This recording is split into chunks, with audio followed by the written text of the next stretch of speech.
वही कंप्यूटर भर्ती का सिलेबस जो हम मांग कर रहे थे वो भी जारी हुआ। 19,000 पदों की जिद करके मैं बैठा था कि जल्द से जल्द घोषणा की जाए, वो आपके सामने। अब ये कह रहा हूं कि पहले फर्स्ट ग्रेड कराओ, फिर सेकंड ग्रेड कराओ, और रीट की और घोषणा कर सकते हैं, एक और रीट की नई की। लेकिन मैं ये कह रहा हूं कि इनका विज्ञप्ति कब जारी होगी, इनका कैलेंडर जारी कर दीजिए ना, कि आप विज्ञप्ति किस महीने में आप जारी करोगे, एग्जाम कब होगे, एग्जाम के लिए बेरोजगार को समय दिया जाए, आपस में परीक्षा तिथियां भी नहीं टकराए। और मैं यही मांग कर रहा हूं, सरकारी स्कूलों में परीक्षा केंद्र दिया जाए, गृह जिले में परीक्षा केंद्र दिया जाए। पहली मांग परीक्षा केंद्र सरकारी स्कूलों में हो, दूसरी परीक्षा केंद्र गृह जिले में हो, तीसरी वहीं परीक्षा केंद्रों पर सरकारी टीचरों को लगाया जाए। ये सारी चीजें मैं मांग कर रहा हूं, और कैलेंडर जारी हो, ये भी मांग मैं मजबूती से उठा रहा हूं। साथियों, नई जो रीट आगे ना, उस चीज पे मैं चिल्ला चिल्ला के डिबेट में बोला था या लाइव में बोला था, मैंने पहले भी शिक्षा मंत्री जी को कहा था कि आप रीट को पात्रता करवा दीजिए, आने वाली भविष्य, इस 21 की बात नहीं करा, और जिस उसके बाद एक और शिक्षक भर्ती करवा दीजिए, जिससे पात्रता में 2-3 लाख पास होंगे, 2-3 लाख सरकारी स्कूलों में बैठ सकते हैं, और इसमें पारदर्शिता भी रहेगी। तो अब उस पर सरकार विचार करी। जब मैं 4 अक्टूबर को मुख्यमंत्री जी से मुलाकात करने गया था, तब आरती मैडम को भी मैंने कहा था कि मैडम ऐसा होता तो ये भर्ती में इतना सवाल नहीं उठते, आप पात्रता करवाते उसके बाद ये करवाते। तो उस समय मैंने पूरी बातें उनके सामने, स्पेशल सेक्रेटरी माननीय मुख्यमंत्री जी उनके सामने मैंने रखी थी कि पहले पात्रता, भविष्य में तो करिए, कम से कम कई लोग छट जाएंगे, 2-3 लाख पास होंगे, उसके आप सरकारी स्कूल में करवा सकते। तो इस पर आपने देखा को विचार कर ही लिया। और जो मैंने उस दिन जब 22 तारीख को मैं गया था, किसी ने मेरा लाइव भी देखा होगा शहीद स्मारक में, तो मैं सीएमओ में सुझाव देख के आया था कि जो सरकारी कर्मचारी लिप्त पाया जाता है उसको बर्खास्त करने का, स्कूल लिप्त पाई मान्यता का, वो चीज़ों पर वो भी सुझाव, मेरा लाइव दे सकते हो, आदेश तो बाद में हुए थे, वो सुझाव भी देख के मैं आया था। कई सुझाव, और 26 सुझाव और दिए थे मैंने। महेंद्र कुमाऊजी वाली जो कमेटी बनी थी पूरे आरपीएस अध्यक्ष, वो अभी तक उसका खुलासा नहीं हुआ, लेकिन उसमें 26 सुझाव महत्वपूर्ण मैं देख के आया था। साथियों, वरिष्ठ अध्यापक भर्ती 2016 444 पदों के, शायद मेरा ट्वीट किसी ने देखा होगा, तो सबसे पहले मैंने बताया था 444 पदों की संख्या और बताई थी, और जो मना कर दिया गया था, लेकिन इस जो काम नहीं होने वाले काम भी हो जाते हैं, वो हो गया। ये भी मांग पत्र में शामिल है, देखा हो तो किसी ने। राजस्थान पुलिस भर्ती की विज्ञप्ति जारी होगी आवेदन पर के, ये भी मांग पत्र में शामिल है, देखना अच्छी तरह। सीएम साहब ने मीटिंग लेकर जो कहा कार्यविभाग में जाने की आवश्यकता नहीं है, अनुमति के लिए सारी चीज, भर्ती परीक्षा समय पे, वो भी हमारे आंदोलन के दौरान ही समय मुख्यमंत्री ने मीटिंग लेकर, क्योंकि बेरोजगारी एक बड़ा मुद्दा बन गया था जब मैं अंचल में बैठा।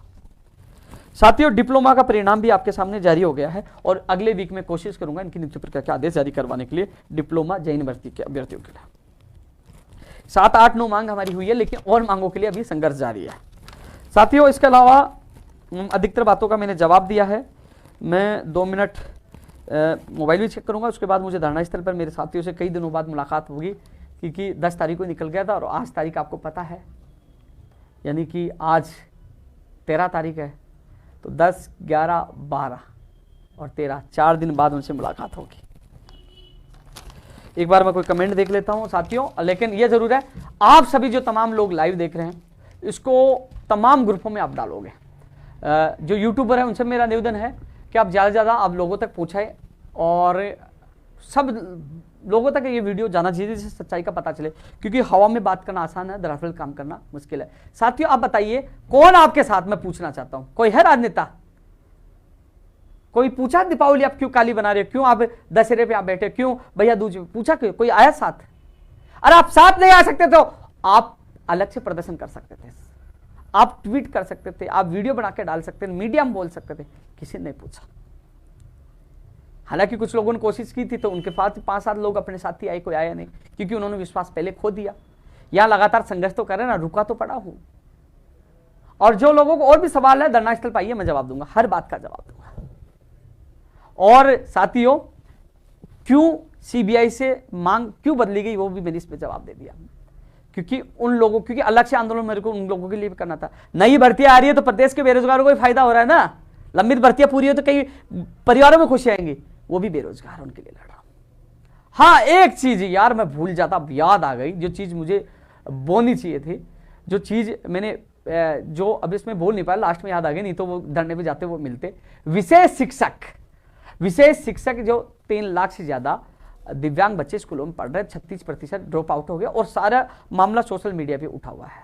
वहीं पीटीआई भर्ती, जब कुलदीप राका जी से मीटिंग हुई थी, उन्होंने कहा था कि हम अलग से शिक्षा विभाग की मीटिंग लेंगे, और माननीय मुख्यमंत्री जी ने मीटिंग ले भी ली है।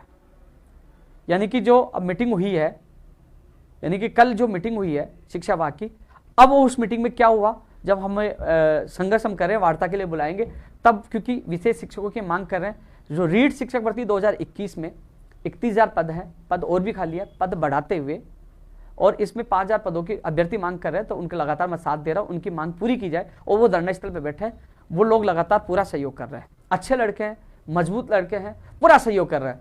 मैं दिमाग से निकल गई थी, बहुत बड़ी गलती मुझसे हो जाती उन लोगों की, यह मैं लाइव में चर्चा नहीं करता, लेकिन इतना जरूर बता दूं, लाइव में चर्चा नहीं भी करता, दिल में जरूर था, दिल में था। तो वो सामने वार्ता में आपका अभ्यर्थी प्रतिनिधि साथ रहता है, दीपेंद्र भी रहता है, आपके राजेश भाई भी है, आपके कई साथी हैं, अब नाम तो रोहित भी है, और आपके अशोक भी है, तमाम कई साथी हैं जो वहाँ बैठे हुए हैं, जो साथी हैं जो लगातार मेरे साथ वहाँ भी गए थे, पूरा सहयोग कर रहे हैं। तो आपके लिए मैं पूरी जी जान लगा रहा हूँ, क्योंकि उस दिन जब धरना स्थल पर जब फोन आया था माननीय मुख्यमंत्री जी से मुलाकात का, तब हमारी अधिकतर मांगे पूरी हो रही थी, लेकिन आपकी मांग और पीटीआई वाली मांग पे, क्योंकि जिस दिन वार्ता हुई थी उन्होंने कहा कि ये तो मांग तो अब जुड़ी है, आपने हमें अब दिया आपका मांग पत्र, और आपने मांग पत्र दिया था, इसके लिए हम विभाग की मीटिंग बुलाएंगे।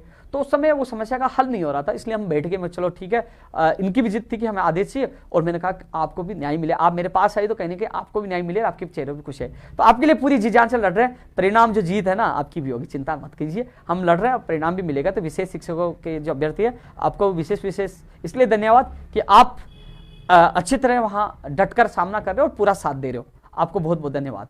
इसके अलावा साथियों, पीटीआई भर्ती के भी पदों की संख्या बढ़ाई जाए, हम पूरी कोशिश कर रहे हैं। नई भर्ती में 461 पदों की जो संख्या है वो बढ़ाई जाए, तो उसके लिए भी अभ्यर्थी लगातार आ रहे हैं। आपके अजय कुमार भी बैठे हैं, कई लोग बैठे हुए हैं, तो उसमें कई खुशीराम भी है टोंक से, तो अब इसके लिए भी संघर्ष कर रहे हैं साथियों। ये चीज़ें महत्वपूर्ण थी, दिमाग से निकल गई, लेकिन तमाम जो और लोग हैं, मैं और विषय पर मैं चर्चा कर रहा था, जो लोग कह रहे थे ना कि अभी मैदान भी खाली है, दम हो तो कर लीजिए संघर्ष। उपेन्द्र यादव लड़ तो रहा ना, अनशन भी उपेन्द्र यादव करता, जेल भी उपेन्द्र यादव जाता, लाठी भी उपेन्द्र यादव खाता, गालियां भी उपेन्द्र यादव खाए। अरे युवा साथियों, इन लोगों को आप समझिए, आप इनके आईडी जो खोलोगे ना, पता लग जाएगा किन के आदमी है। लेकिन खैर कोई बात नहीं है, डरता तो मैं हूँ नहीं ना, क्योंकि आप लोगों का प्यार, आप लोगों का सम्मान मेरे इतना साथ है कि वास्तव में मैं भी यहाँ से निकला ना, दौसा में लोग मिले, अभ्यर्थी मिले, उन्होंने मुझे मान सम्मान दिया। उसके बाद मैं खेड़ली मोड़ पे गया, तो वहाँ के सरपंच, उन लोगों ने मुझे वहाँ हमारे साथियों को नाश्ता भी करवाया, मान सम्मान दिया। फिर भरतपुर में, तो जब मैं जयपुर से बाहर निकलता हूँ तो पता चलता है कि लोग कितना प्यार करते हैं, कितना मान सम्मान देते हैं। तो इसलिए आप लोगों की प्यार, मान सम्मान मेरी बड़ी ताकत है, और साथ में आपके माँ बापों का आशीर्वाद भी मेरे साथ है। इसलिए मैं क्या बोलते हैं, क्या बोलूँ, इनके लिए तो बोलना भी उचित नहीं, इनसे मेरा कोई फर्क नहीं पड़ता, लड़ता हो ना, डरता किसी के बाप से नहीं हो।